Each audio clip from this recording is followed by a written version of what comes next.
පසුගිය සතියේ ව්‍යාපාරික ලෝකයෙන් වාර්තා වූ නවතම පුවත් සමගින් අදත් අද දෙරණ බිස් ජර්නල්. 2023 නොවැම්බර් මාසයේ ජාතික උද්ධමනයේ ඉහළ යාමක් වාර්තා වී තිබෙනවා. 2023 නොවැම්බර් මාසයේ ජාතික උද්දමනයේ ඉහළ යාමක් වාර්තා වී තිබෙනවා. ජාතික පාරිභෝගික මිල දර්ශකයට අනුව 2023 නොවැම්බර් මාසයේදී මෙරට උද්දමනය 2.8ක් දක්වා ඉහළ ගොස් තිබෙනවා. 2023 ඔක්තෝබර් මාසයේදී මෙමාගේ වාර්තා වුණේ 101ක් ලෙසින්. ජනලේඛන හා සංඛ්‍යාලේඛන දෙපාර්තමේන්තුව නිකුත් කළ නවතම වාර්තාවක මේ බව සඳහන්. මේ අතර 2023 ඔක්තෝබර් මාසයේදී 5.2ක් ලෙසින් වාර්තා වුණු මෙරට ආහාර උද්දමනය 2023 නොවැම්බර් මාසයේදී එය 2.2ක් දක්වා ඉහළ ගොස් තිබෙනවා. ආහාර නොවන කාණ්ඩයේ උද්දමනයේ 6.3ක් සිට 7.1ක් දක්වා වැඩිවීමක් 2023 නොවැම්බර් මාසයේදී සිදු වී ඇති බවයි ජනලේඛන හා සංඛ්‍යාලේඛන දෙපාර්තමේන්තුව මෙහිදී වැඩිදුරටත් සඳහන් කර සිටින්නේ. මේ අතර පසුගියදා පැවති සම්මන්ත්‍රණයකදී ශ්‍රී ලංකා මහා බැංකුව අධිපති ආචාර්ය නන්දලාල් වීරසිංහ මහතා උද්දමනය සම්බන්ධයෙන් මෙසේ අදහස් දක්වා සිටියා. අපි සරලව තේරුම් ගන්න උද්දමනයේ 70% කියලා කියන්නේ බඩු මිල ගිය අවුරුද්ද යනකොට 70%කට වඩා වැඩිලා තියෙනවා. තව 5%ක් මේ අවුරුද්ද කියන්නේ ඒ 70යි තව 5යි අවුරුදු දෙක ඇතුළත 75ක් විතර බඩු මිල මට්ටම වැඩිලා තියෙනවා. ඒක අපි තේරුම් ගන්න ඕන දෙයක්. උද්දමනය කියන්නේ බඩු මිල වැඩිවීමේ වේගයනේ. එතකොට මෙතන තියෙන ප්‍රශ්නේ තමයි බඩු මිල මට්ටම සාමාන්‍යයෙන් දීර්ඝකාලීනව අඩු වෙන්නේ නැහැ රටක. ඒක තමයි ඩිෆ්ලේෂන් එක කියලා කියන්නේ. ඩිෆ්ලේෂන් එක කියන එක ඇත්තටම හොඳ තත්ත්වයක් නෙවෙයි දීර්ඝකාලීනව පවතිනවා. ඒක ආර්ථිකයට අහිත කරයි. දැන් ජපානයේ අවුරුදු ගණනක් තිස්සේ දශක ගණනාවක් ඩිෆ්ලේෂන් නිසා තමයි රටේ ආර්ථික වර්ධනය ගොඩක් අඩු. ඉතින් එහෙම නිසා තමයි අපි කියන්නේ ආර්ථික උද්දමනයේ 4.5 මට්ටම තමයි අපේ රට ගැලපෙන එක කියලා. 4.5 මට්ටමෙන් කියන්නේ බඩු මිල අඩු වෙනව නෙවෙයි. බඩු මිල වැඩි වෙනවා වාර්ෂිකව 4%කින් හෝ 5%කින්. 70%කින් වැඩි වෙන එකෙන් ලොකු අහිතකර බලපෑමක් වෙනවා. ඒක නිසා තමයි අර මොකද ජනතාවගේ ආදායම එක සැරේම එහෙම 70%කින් වැඩි වෙන්නේ නැහැ නේ බඩු මිල වැඩි වුණාට. එතකොට කෙටි කාලීනව ජනතාවට බඩු මිල වැඩිවීමේ ඒ වේදනාව වැඩි මොකද ආදායමත් එක්ක වැඩි වෙන්නේ නැති නිසා. විශේෂයෙන් අඩු ආදායම් ලබන අයට අර ඉන්ෆ්ලේෂන් is මොකද්ද worst enemy කියන එක කියන්නේ ඒක නිසානේ ඒ උද්දමනය තමයි පරම හතුර කියන්නේ ආර්ථිකයේ. මොකද බඩු මිල වැඩි වෙනවා නමුත් තමන්ගේ ආදායම වැඩි වෙන්නේ. ආදායම වැඩි වෙන ගොඩක් කල් යනවා. අනිත් ආර්ථිකය අවපාතයක් තියෙනකොට ආදායම අඩු වෙන මිසක ගොඩක් අය වැඩි වෙන්නේ නැහැ. විශේෂයෙන් සුළු මධ්‍යම කර්මාන්තවල ස්වයං රැකියාවල ඉදෙන අයගේ වගේ එහෙම ෆික්ස් ඉන්කම් තියෙන රාජ්‍ය සේවකයන් වුණත් වැඩි වුණේ නැහැ නේද? දැන් මෙතෙක් වෙනකම් තාමත්. ඒතකොට ඒක බඩු මිල ඒ කාලයක් යනවා ආර්ථික වර්ධනය වීම තුලින් තමයි අර වැඩි වෙච්ච බඩු මිලට ගැළපෙන විදිහට ජනතාවගේ ආදායම මාර්ග වැඩි කරගන්න පුළුවන්. ඒකෙන් තමයි ඒක තියෙන විසඳුම. ඉතින් උද්දමනය අඩු වුණා කියන එකෙන් සරල දෙයක් ඒක තියෙනවා. තේරුම් ගන්න තියෙන්නේ උද්දමනය අඩු වුණා කියන්නේ බඩු මිල අඩු වීම නෙවෙයි. බඩු මිල වැඩි වීමේ වේගය අඩු වීම. ඒක තමයි වැදගත්. දේශීය ආදායම් කොමසාරිස්වරුන්ගේ සංගමයේ 19 වන මහසභා රැස්වීම පසුගියදා පැවැත්වුණා. එම අවස්ථාවට එක් වෙමින් ජනාධිපති රනිල් වික්‍රමසිංහ මහතා පවසා සිටියේ ශ්‍රී ලංකාවේ ආර්ථික වර්ධනය වේගවත් කිරීම සඳහා පුළුල් උපාය මාර්ගික ක්‍රියාවලියක් මත කටයුතු කළ යුතු බවයි. ශ්‍රී ලංකාවේ ආර්ථික වර්ධනය වේගවත් කිරීම සඳහා පුළුල් උපාය මාර්ගික ක්‍රියාවලියක් මත කටයුතු කළ යුතු බව ජනාධිපති රනිල් වික්‍රමසිංහ මහතා පවසනවා. ජනාධිපති රනිල් වික්‍රමසිංහ මහතා මෙම අදහස් පළ කළේ පසුගියදා පැවති දේශීය ආදායම් කොමසාරිස්වරුන්ගේ සංගමයේ 19 වන මහසභා රැස්වීම අමතමින් වර්තමාන අභියෝගයන්ට සියලු දෙනා එක්ව ශක්තිමත්ව මුහුණ දුනහොත් ඉදිරි වසර කිහිපය තුළ මෙරට ආර්ථික සමෘද්ධිය සුරක්ෂිත කර ගැනීමටත් ආර්ථික අභියෝග ජය ගැනීමටත් අනිවාර්යයෙන්ම හැකියාව ලැබෙන බවද ජනාධිපතිවරයා මෙහිදී පවසා සිටියා. Secondary is the balance of trade, which is not in our favor. Now we try to get over this by international borrowings. Now that is also going out. So now we have to look at economic growth. We are on our own. I think this is the only way Sri Lanka is going to have growth. So firstly, we have to have a very competitive economy and we have to reach out. This is why we are having trade agreements. We've even applied to join RCEP. We are having trade agreements we are negotiating with India, China. We've finished with Singapore. We are about to conclude with Thailand. We'll have to go back to EU to deepen our trade relations. So these are some of the issues we have. That it means our economy must be more competitive. Secondly, it has to be digitalized. And am forming the digital transformation agency to handle it, together with a center for research on AI. So this will have a plan to digitalize the country in a given period once they start functioning. Then we also have to comply now with the requirements of the net zero plan and the green economy. So we have to be a green economy. Then finally, we have to go for growth, and we have to start working on it now. We are already studying it. First, look at the low-hanging fruit. Let's go there. There are other areas like we can get foreign investment, different areas. Somehow it takes 3, 4, 5, 6 years. I've seen how it worked when we were there in 1977. So first go for the low-hanging fruit, one of which is basically tourism. Tourism this year will get half of what we got in 2018, but next year we'll get the full amount, and thereafter we can start increasing the rates. But to do so, we need a good product, and that's been discussed now with the industry. Secondly is agriculture. We have not exploited the agricultural potential. We have written it off. But with our land available, we should go in for modern agriculture, use modern technology and highly competitive agriculture, which will enable us to go in for export. එස්ටෝනියාව සහ ශ්‍රී ලංකාව අතර පළමු වරට ඍජු ගුවන් ගමන් ආරම්භ කිරීමට ස්කයිඅප් ගුවන් සේවය පසුගියදා කටයුතු කළා. එස්ටෝනියාව සහ ශ්‍රී ලංකාව අතර පළමුවරට ඍජුගුවන් ගමන් ආරම්භ කරමින් ස්කයිඅප් ගුවන් සේවයට අයත් U59394 දරන ගුවන් යානය පසුගියදා මත්තල රාජපක්ෂ ජාත්‍යන්තර ගුවන්තොටුපළට ළඟා වුණා. මෙම ගුවන් යානයෙන් සංචාරකින් 117 දෙනෙකු පැමිණි අතර ඔවුන් ඉතා උත්සවාකාරයෙන් පිළිගැනීම මත්තල රාජපක්ෂ ගුවන්තොටුපළේදී සිදු කරනවා.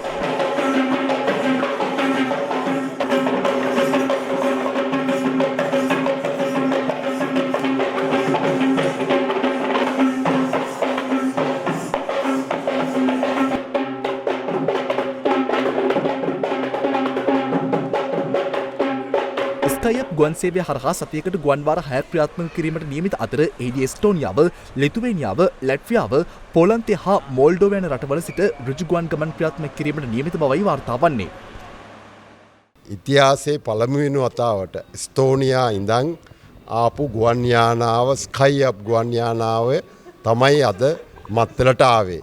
ඇත්තට මේ ගුවන් යානාව 187ක් ගේන්න අපි හිටියත් 120 ගානයි ආවේ. මොකද අපිට මේ අවශ්‍ය අවසර පත්‍ර ඒවා පරක් වෙලා ලැබුණ නිසා ඒ සංචාරක ආයතන වලට කලට වේලාවට ඒ තමන්ගේ පැකේජස් විකුණ ගන්න බැරි වුණා. නමුත් අපි බලාපොරොත්තු වෙනවා සතියකට ගුවන් යානා 6ක් රටවල් 5කින් පෝලන්තය, මල්දෝවා, ඊට අමතරව බෝල්ටික් රටවල් 3 ලත්වියා, ලිත්වියා, එස්ටෝනියා යන රටවල් 3නුත් රටවල් 5කින් ගුවන් යානා 6ක් සතියට ගෙනල්ලා මේ සීත කාලේ මාර්තු 31 වෙනකොට සංචාරකයෝ 16500ක් පමණ ගේන්න තමයි අපි සැලසුම් කරලා තියෙන්නේ. ශ්‍රී ලංකන් ගුවන් සේවය ගුවන් යානා ප්‍රතිස්ථාපනය කිරීමේ වැඩසටහන යටතේ නව ගුවන් යානයක් සිය ගුවන් යානා සමූහයට එක් කර තිබෙනවා. ශ්‍රී ලංකන් ගුවන් සේවය සිය ගුවන් යානා ප්‍රතිස්ථාපනය කිරීමේ වැඩසටහන යටතේ ලීසින් පදනම මත ලබාගත් එයාබස් A320 වර්ගයේ ගුවන් යානය 4RABS අනුක්‍රමික අංක යටතේ සිය ගුවන් යානා සමූහයට එක් කර තිබෙනවා. ඒ සමග ගුවන් සේවය සතු මුළු ගුවන් යානා ගණන 22ක්. වසර 6ක කාලයක් සඳහා ලබාගත් මෙම ගුවන් යානය පසුගිය 21 වනදා මැලේසියාවේ සිට කොළඹට පැමිණි අතර කඩිනමින් මෙහෙයුම් සඳහා එක් කිරීමට පියවර ගෙන තිබ බවයි වාර්තා වන්නේ. ඒ අනුව එහි මංගල ගුවන් ගමන එළඹෙන දෙසැම්බර් 29 වන දින කටුනායක සිට මාලදිවයින දක්වා පියාසර කිරීමට නියමිතව පවතිනවා. ශාක්ලට් වින්ටිප්ස් තාක්ෂණයෙන් යුත් ඉහළ ඉන්ධන කාර්යක්ෂමතාවක් සහිත මෙම 5RABS ගුවන් යානය ව්‍යාපාරික පන්තිය ආසන 12ක් සහ පිරිමැසුම්දායක පන්තිය ආසන 138කින් සමන්විත වනවා. මෙය හරහා සැලසුම් කර ඇත්තේ ඉන්දියානු උපමහද්වීපයේ ඈත පෙරදිග සහ මැද පෙරදිග කෙටිදුර ගුවන් මෙහෙයුම් සිදු කිරීමටයි. නත්තල් සමය වෙනුවෙන් ගාලුමුවදුර පරිශ්‍රය සහ තදාසන්න ප්‍රදේශ විදුලි ආලෝකයෙන් ආලෝකමත් කිරීම පසුගියදා සිදු කෙරුණා. මෙරට සංචාරක ප්‍රවර්තනය සඳහා නත්තල් සමය වෙනුවෙන් ක්‍රියාත්මක කර ඇති විශේෂ වැඩසටහන් මාලාවට සමගාමීව මෙම කටයුත්ත සිදු කර තිබුණා. එළඹෙන නත්තල සැමරීමට ලෝකයේම සූදානම් වන මේ මොහොතේ විශාල සංචාරකින් පිරිසක් ශ්‍රී ලංකාවටද පැමිණෙමින් පවතිනවා. එම දෙස් විදෙස් සංචාරකින්ගේ ආකර්ෂණය පිණිස ගාලමුද්‍ර පරිශ්‍රය සහ තදාසන්න ප්‍රදේශ විදුලි ආලෝකයෙන් ආලෝකවත් කිරීම පසුගියදා සිදු වුණා. ඒ සංචාරක ඉඩම් ක්‍රීඩා හා යෞවන කටයුතු අමාත්‍යාංශය විසින් ශ්‍රී ලංකා සංචාරක ව්‍යාපාරය ගොඩනැගීම සඳහා නත්තල් සමය වෙනුවෙන් ක්‍රියාත්මක කර ඇති විශේෂ වැඩසටහන් මාලාවට සමගාමීවයි. ශ්‍රී ලංකා සංචාරක කර්මාන්තය විසින් ශ්‍රී Lanka you'll come back for more යන සිය නවතම තේමා පාඨය පෙරදරි කර ගනිමින් ශ්‍රී ලංකාවට වැඩි සංචාරකින් පිරිසක් ගෙන්වා ගැනීමටත් එලෙස පැමිණෙන සංචාරකින් යලිත් වරක් ශ්‍රී ලංකාවේ සංචාරය කිරීම සඳහා පෙළඹවීමටත් මේ වන විට කටයුතු කරමින් පවතිනවා. මේක අපි යනවා ජනවාරි 2 වෙනිදා වෙනකම් මෙතන තියෙනවා. මෙතන විතරක් නෙවෙයි මුළු කොළඹ ගාලු පාරේම කොල්ලු පිටියට යනකම් ඊට පස්සේ ඩුප්ලිකේෂන් රෝඩ් එකෙත් මේ වගේම අපි ඩෙකොරේට් කරලා තියෙනවා. මේක ඇත්තටම ලංකාවේ ප්‍රතිරූපය පෙන්වන්න ඕනේ අද සංචාරකයින්ට ලංකාවට එන්න ඕනෙකම මොකද්ද කියලා. ගිය පාරත් බොහොම අමාරු කාලයකදී බොහොම පුංචි විදියට මේක උනන්දු කරන්න උත්සාහ කරා. මේ අවුරුද්දේදී අපි බලාපොරොත්තු වෙච්ච ඉලක්කය වෙච්ච ලක්ෂ 15ක සංචාරකයෝට ගිහිල්ලා තියෙනවා. ඒකට මූලික හේතුව තමයි ලංකාව නැවතවතාවක් ලෝකෙට අරලා දිනවා කියලා පෙන්වන එක. ඉතින් මේ දේවල් වලින් අපි බලාපොරොත්තු වෙන්නේ ලංකාව නැවතත් සංචාර කර්මාන්තය ලංකාව ව්‍යාපාර වලට නැවතත් අරලා දිනවා. අපි තාමත්ම අමාරු අවධියක ඉන්නේ. හැබැයි අපිට මේකෙන් ගොඩ එන්න වෙන්නේ ලංකාව කියන්නේ තාමත්ම ධනාත්මක සිතුවිලි ලෝකයේ තුල නිර්මාණය කිරීම. ශ්‍රී ලංකා විදුලි සංදේශ නියාමන කොමිෂන් සභාව සහ SLT මොබිටෙල් හච් ඩයලොග් හා එයාටෙල් යන දුරකථන සේවා සැපයුම් ආයතනවල සහභාගීත්වයෙන් ආපදා පූර්ව අනතුරු ඇඟවීමේ ක්‍රමවේදයක් හඳුන්වා දීම පසුගියදා සිදු කෙරුණා. ආපදා පූර්ව අනතුරු ඇඟවීමේ යාන්ත්‍රණය වඩා ශක්තිමත් කිරීම තුළින් ශ්‍රී ලාංකික පුරවැසියන්ගේ ජීවිත සුරක්ෂිත කිරීමේ අරමුණින් ආපදා කළමනාකරණ මධ්‍යස්ථානයේ ශ්‍රී ලංකා විදුලි සංදේශ නියාමන කොමිෂන් සභාව හා SLT මොබිටෙල් හච් ඩයලොග් හා එයාටෙල් දුරකථන සේවා සැපයුම් ආයතන එක්ව ආපදා පූර්ව අනතුරු ඇඟවීමේ නව ක්‍රමවේදයක් එළි දැක්වීම සහ ඒ සඳහා වන අවබෝධතා ගෙවිසුමට එළඹීම ජනාධිපති රනිල් වික්‍රමසිංහ මහතාගේ ප්‍රධානත්වයෙන් පසුගියදා සිදු වුණා. නව තාක්ෂණය යොදා ගනිමින් දුරකථන සංවේදන ජාල හරහා පූර්ව අනතුරු ඇඟවීම සිදු කිරීම වඩාත් ඵලදායී කාර්යයක් ලෙස හඳුන්වා දිය හැකියි. ඒ අනුව විශේෂයෙන් සුනාමි ආපදාවන්ට අදාළව ආපදා පූර්ව අනතුරු ඇඟවීමේ යාන්ත්‍රණය තවදුරටත් ශක්තිමත් කිරීමේ අරමුණින් මෙම ක්‍රමවේදය එළි දක්වා තිබෙන අතර දිවයිනේ දිස්ත්‍රික්ක 14ක් තුළ සුනාමි අවදානමට ලක්විය හැකි පුද්ගලයින්ගේ මෙන්ම සුනාමි ආපදා කළමනාකරණ යාන්ත්‍රණයට සම්බන්ධ වන හඳුනාගත් පුද්ගලයින්ගේ ජංගම සහ ස්ථාවර දුරකථන අංක 60,000කට ආසන්න ප්‍රමාණයක් වෙත සයිරන් ශබ්දයක් සමග ක්ෂණික පූර්ව අනතුරු ඇඟවීමේ රින්ග්ටෝන් නිවේදනයක් යොමු කිරීමට හැකිවන පරිදි මේ සැලසුම් කර තිබෙනවා. ජාතික ඩිජිටල් හැඳුනුම් පත වෙනුවෙන් අභිලාෂ ඉදිරිපත් කළ සමාගම් ඒ සඳහා සුදුසුකම් ලබා නොමැති බව රාජ්‍ය අමාත්‍ය කනක හේරත් මහතා පවසනවා. ජාතික ඩිජිටල් හැඳුනුම් පත වෙනුවෙන් සමාගමක් තෝරා ගැනීමට මීට මාස 3කට පෙර දැන්වීම් පළ කළ බවත් ඒ සඳහා ඉන්දිය සමාගම් දෙකක් ලන්සු ඉදිරිපත් කර තිබුණු බවත් තාක්ෂණ රාජ්‍ය අමාත්‍ය කනක හේරත් මහතා පවසනවා. තාක්ෂණ රාජ්‍ය අමාත්‍යවරයා මේ බව සඳහන් කර සිටියේ ස්ථාවර රටකට සැවම එක මඟකට මෙයින් ජනාධිපති මාධ්‍ය කේන්ද්‍රයේ පැවති ප්‍රවෘත්ති සාකච්ඡාවකට එක්වෙමින්. කෙසේ වෙතත් මෙම ලන්සුකරුවන් ඒ සඳහා සුදුසුකම් නොලැබූ බවද අමාත්‍යවරයා මෙහිදී අනාවරණ කර සිටියා. About 3 months ago we advertised that and there were 2 bidders, none of them qualified. There were 2 from India, none of them qualified. And now we had this JPMC meeting last week also, and what we have decided is to advertise it again. So most probably end of this year we'll be able to advertise and the procurement is done, so we'll be able to select a bidder next year, most probably within the first month. විදේශගත වී ඇති පුද්ගලයින්ගේ දත්ත එක්රැස් කිරීම සඳහා සංගණනයක් පැවැත්වීමට කටයුතු යොදා ඇති බව කම්කරු හා විදේශ රැකියා අමාත්‍ය මනුෂ්‍ය නානායක්කාර මහතා පවසනවා. අපි ජනවාරි මාසයේ ආරම්භ කරනවා මිලියන 870ක විතර වියදමින් පොඩි ගාණක් නෙමෙයි ලොකු වියදමක් දරලා දීප ව්‍යාප්ත සංගණනයක් අපි ක්‍රියාත්මක කරනවා විදේශගත ශ්‍රමිකයන් වෙනුවෙන්ම. මේක ජාතික සංගණනයට පරිබාහිරව ගිහිල්ලා කරන්නේ. මේක රාජ්‍ය නිලධාරීන් 12000ක් එක දිනයකට සහභාගී කරවා ගන්නවා. එක මාසයකට මගේ හිතේ 12000ක් සම්බන්ධ කරගන්නවා. ඒ විදිහට කොමාරි මිලියන 3ක් අපි බලාපොරොත්තු විශ්වාස කරනවා අපේ විදේශගත ශ්‍රමිකයෝ ඉන්න විවිධ විදියට ගියපු අය. එතකොට ඒවල ගෙවල් සංඛ්‍යාව ගත්තාම අපේ උපකල්පන අනුව අපි බලාපොරොත්තු වෙනවා මාස එකමාරක් වගේ ඇතුළත මේක ඉවර කරගන්න පුළුවන් තරම් උපරිම රාජ්‍ය සේවකයන් සංඛ්‍යාවක් යොදවලා පුනර්ජනනීය බලශක්ති සැපයුම්කරුවන් දිරිමත් කිරීම සඳහා නව නීති සකස් කරන බව විදුලි බල හා බලශක්ති අමාත්‍ය කංචන විජේසේකර මහතා පවසනවා. පසුගියදා පැවති මාධ්‍ය හමුවකදී අමාත්‍යවරයා මේ බව කියා සිටියා. පසුගිය කාලයේ පුරාවටම අපිට ලැබිච්ච චෝදනාවක් තමයි විදුලි බල මණ්ඩලයට අමාත්‍යංශයට රජයට පුනර්ජනීය බලශක්තිය මේ රටේ ක්‍රියාත්මක කිරීම වෙනුවෙන් ගන්න උනන්දු අඩු බව කියන එක. ඒ නිසාම ඔබට මතක ඇති මීට වසරකට පෙර 2022 අපි ජුනි මාසයේ අපි පාර්ලිමේන්තුවට විදුලි බල පනත සංශෝධනය කිරීමට කරුණු ගේනවා. ඒ වගේම අපේ තියෙන පුනර්ජනීය බලශක්තිය ලැබිලා තියෙන යෝජනා අපි ඇගීම වේගවත් කරනවා. ඒ වගේම පුනර්ජනීය බලශක්ති සැපයුම් කරුවන් දිරිමත් කිරීම සඳහා නව නීති සකස් කරනවා. නව ගාස්තු ක්‍රමවේදයන් හඳුන්වා දෙනවා. ඒ ක්‍රමවේදයන් තුලින් විශේෂයෙන්ම වහලේ මත සූර්ය පැනල භාවිතා කිරීම මේ වර්ෂයේ පසුගිය වර්ෂවලට වඩා වැඩි ප්‍රමාණයක් සිදු වෙලා තියෙනවා.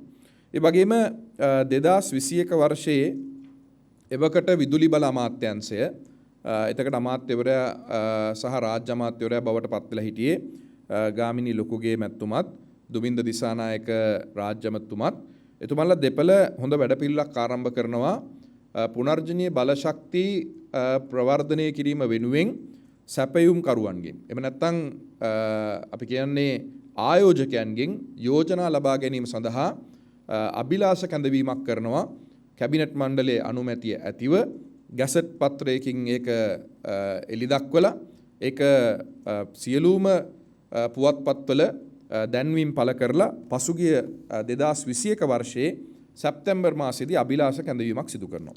මේ අභිලාෂ කැඳවීමේදී දේශීය විදේශීය ආයෝජකයන් 560කට ඉක්ම වූ පිරිසක් තමන්ගේ යෝජනා ලබා දෙනවා. ඒ 560ක පමණ ප්‍රමාණයෙන් මූලික ඇගයීමට ලක් කරලා විශේෂයෙන්ම අමාත්‍යාංශයේ විසින් පත් කරන ලද නිලධාරි කමිටුවක් විදුලි බල මණ්ඩලය සුනිත්‍ය බලශක්ති අධිකාරිය එවකට තිබුණු රාජ්‍ය අමාත්‍යාංශය කැබිනට් අමාත්‍යාංශය මේ අමාත්‍යාංශවල ඇතුළු කණ්ඩායම්වල නිලධාරීන්ගෙන් සදුන්ලත් කමිටුවක් මූලිකව ලැබුණු අයදුම් පත්‍ර 560කට වැඩි ප්‍රමාණය ඇගීමට ලක් කරලා 430ක පමණ ප්‍රමාණයක් ඔවුන් ෂෝට් ලිස්ට් කරනවා එහෙම නැත්නම් හඳුනා ගන්නවා තව දුරටත් ඉදිරියට යා හැකි යෝජනා හැටියට. ඒ 460 ඇතුළෙනොත් අතරිනුත් 136 දෙනෙක් යෝජකයන් 136 දෙනෙක් යෝජනා ලබා දෙන ආයෝජකයන් දේශීය විදේශීය එක ස්ථානයකට ලබා දෙන තනි යෝජනාවක් හැටියට 200කට වැඩි ප්‍රමාණයක් ලබා දෙනවා එක ස්ථානයකට ලබා දෙන යෝජනා කිහිපයක් හැටියට. ඒතර අපි එක ස්ථානයකට ලැබෙන යෝජනා කිහිපය අතහැරලා තනි ස්ථානවලට ලැබිච්ච යෝජනා 136 අතරින් 36 දෙනෙක් ලියාපදිංචි කරලා අවුරුදු 2කමාරක ක්‍රියාවලියක් යනවා ඇගීමට ලක් කරලා. ඒ ඇගීමට ලක් වෙච්ච ක්‍රියාවලින් එක ව්‍යාපෘතියක් තමයි ඕස්ට්‍රේලියානු ආයෝජකයන් විසින් විදේශීය සහ දේශීය ආයෝජකයන් යෝජනා ඉදිරිපත් කළ තිබේ පූර්ණකරි ප්‍රදේශයේ විශේෂම බැටරි පද්ධතියක් සමග යෝජනාව. ඒ යෝජනාව තවදුරටත් ඇගීමට ලක් කිරීමෙන් පසුව විදුලි බල මණ්ඩලය ඉල්ලීමක් කරනවා ඒ ආයෝජකයන්ගෙන් ඔවුන්ගේ ප්‍රොජෙක්ට් ස්කෝප් එක. එහෙම නැත්නම් ව්‍යාපෘතියේ ඔවුන් ලබා දීලා යෝජනාව ටිකක් වෙනස් කරලා බැටරි භාවිතය සහ සූර්ය පැනල භාවිතය කියන දෙකම අඩංගු කරගෙන මේ ව්‍යාපෘතිය සකස් කරලා දෙන්න පුළුවන්. ඒ අනුව ඔවුන් ඒක සකස් කරලා දෙනවා. ඒ සකස් කරලා දීපු ව්‍යාපෘතිය අවුරුදු 1කමාරක පමණ ඇගීම් කටයුතු සිදු කරලා පසුගිය සතියට පෙර සතියේ කැබිනට් මණ්ඩලයට ඉදිරිපත් කරනවා. විශේෂයෙන්ම අපේ තියෙන ප්‍රොජෙක්ට් කමිටුව ව්‍යාපෘති කමිටුව සහ මේ සඳහා පත් කරන ලද ප්‍රසම්පාදන කමිටුවේ අනුමැතියට ලක්ව මේක ඔවුන් වෙත ප්‍රදානය කිරීම සඳහා. ඒ ප්‍රදානය කිරීම පසුගිය කාලේ සිදු කරා. සූපවේදිනියක් මෙන්ම කතෘවරියක වන ටාෂා මරික්කාර්ගේ නවතම සූපශාස්ත්‍ර කෘතිය වන ජයා ෆ්ලේවර් නම් කෘතිය එළි දැක්වීම පසුගියදා සිදු කෙරුණා. ජයා ෆ්ලේවර් යනු සූපවේදිනියක සහ කතුවරයෙක් වන ටාෂා මරික්කාර්ගේ කුළුඳුල් ග්‍රන්ථ එළි දැක්වීමයි. ශ්‍රී ලංකාවේ අතීතයේ සිට පැවති විවිධ කැමෝට්ටෝරු පිළිබඳව පැරණිතම මිනිසුන්ගෙන් අසා දැනගත් සැබෑ විස්තර අඩංගු කර මේ ග්‍රන්ථය රචනා කර තිබෙනවා. ශ්‍රී ලංකාවේ ජනවාර්ගික උරුමයන්, සංස්කෘතික රටාවන් සහ ලාංකික ඉවුම්පියුම් කලාවේ සෞන්දර්යාත්මක සුන්දරත්වය පිළිබඳ සොඳුරු ගවේෂණයක නිරත වෙමින් ශ්‍රී ලංකාව වෙනුවෙන් ලියනු ලබන ලිපියක ස්වරූපයෙන් Jaya Flavor රචනා කර තිබීම විශේෂත්වයක්. Jaya Flavor is a collection of about 80 recipes, over 80 recipes, which I call the greatest hits of Sri Lankan food. It is only purely authentic, traditional Sri Lankan food, but I've written it in a way that makes it accessible for people to be able to cook the dishes themselves. I've broken it down in the style of Ottolenghi or Jamie Oliver, so it makes it easy for a first-time cook to try their hand at some of the recipes. I really love the approach. I mean, I wrote the book, but I really love the approach because I've written it from a multi-ethnic and a diverse perspective, ensuring that all the communities in Sri Lanka have a heritage part of them written about, as well as have a recipe that represents them in the cookbook. පසුගිය සතියේ කොළඹ කොටස් වෙළඳපොළ ගනුදෙනු සහ රජය සුරකුම්පත් වෙළඳපොළ ගනුදෙනු වෙතටයි මීළඟට අපගේ අවධානය. ශ්‍රී ලංකා මහ බැංකුවේ රාජ්‍ය ණය දෙපාර්තමේන්තුව පසුගිය දෙසැම්බර් 20 වනදා රුපියල් මිලියන 1,70,500ක භාණ්ඩාගාර බිල්පත් වෙන්දේසියක් ඇඳවා තිබුණා. ඒ සඳහා රුපියල් මිලියන 3,30,398ක ලංසු ප්‍රමාණයක් ලැබී තිබුණු අතර එහිදී රුපියල් මිලියන 1,56,161ක ලංසු ප්‍රමාණයක් පිළිගෙන තිබුණා. මෙවර වෙන්දේසියෙන් දින 91 සහ දින 182 කල්පිරීමේ කාලයන්ට අදාළ බරතබල ලද සාමාන්‍ය පළදා අනුපාතිකයන්හි සුළු පහළයාමක් දක්නට ලැබුණු අතර දින 364 කල්පිරීමේ කාලයට අදාළ බරතබල ලද සාමාන්‍ය පළදා අනුපාතිකයෙහි ඉහළ යාමක් දක්නට ලැබුණා.